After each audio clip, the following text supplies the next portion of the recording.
சுவாமியே சரணம் ஐயப்பா. பக்தர்களே, நம் ஐயப்பன் 41 நாள் விரத பயணத்தின் 8ஆம் நாளில் நாம் இப்போது அறிந்து கொள்ளப் போவது விரதத்தில் இருக்கும் போது பின்பற்ற வேண்டிய உணவு முறை. ஐயப்பன் விரதம் ஒரு சாதாரண டயட்டரி கண்ட்ரோல் அல்ல. அது உடல், மனம், ஆன்மா மூன்றையும் தூய்மைப்படுத்தும் ஒழுக்கம். அதனால்தான் நாம் என்ன சாப்பிடுகிறோம் என்பது கூட நம் பக்தியின் ஒரு முக்கிய அங்கம். முதலில் சுத்தமான சைவம். விரத காலத்தில் சாப்பிடும் உணவு அம்மா கைசமையலாகவும் சுத்தமான எண்ணெயில் செய்யப்பட்டதாகவும் இருக்க வேண்டும். வெங்காயம், பூண்டு, முட்டை, மாமிசம் இவை அனைத்தும் தவிர்க்கப்பட வேண்டும். ஏனெனில் இவை மனக்குளறலை ஏற்படுத்தும் என்று நமது சாஸ்திரங்கள் கூறுகின்றன. அடுத்தது குறைந்த உப்பு, குறைந்த காரம், குறைந்த எண்ணெய். உணவு நம்மை அடக்கமாக, அமைதியாக வைத்துக் கொள்ள உதவ வேண்டும். அதிக சுவைகள் நம்மிடம் ஆவலையும் ஆசையையும் உருவாக்கும். ஆன்மீக பாதையில் அது தடையாகிறது. சர்க்கரை அதிகமாக சாப்பிடக்கூடாது.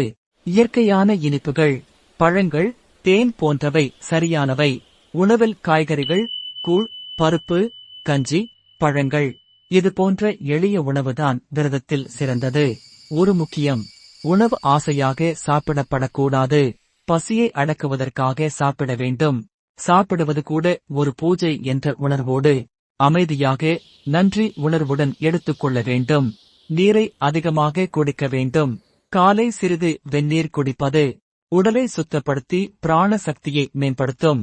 மற்றொரு பக்தி நிறைந்த ஒழுக்கம், பக்தருக்கு முன் உணவு ஆசனத்தில் அமர்ந்து சாப்பிடுதல். செல்போன், டிவி எந்த டிஸ்ட்ராக்ஷன் இல்லாமல் மனதை அமைதியாக வைத்து உணவு எடுத்துக் கொள்ள வேண்டும்.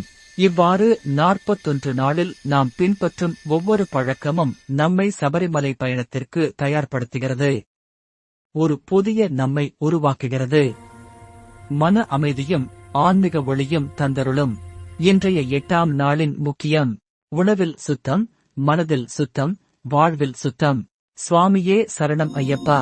இந்த வீடியோ பிடித்திருந்தால் லைக், கமெண்ட், ஷேர் செய்து பாபு BK சேனலை சப்ஸ்கிரைப் செய்ய மறக்க வேண்டாம்.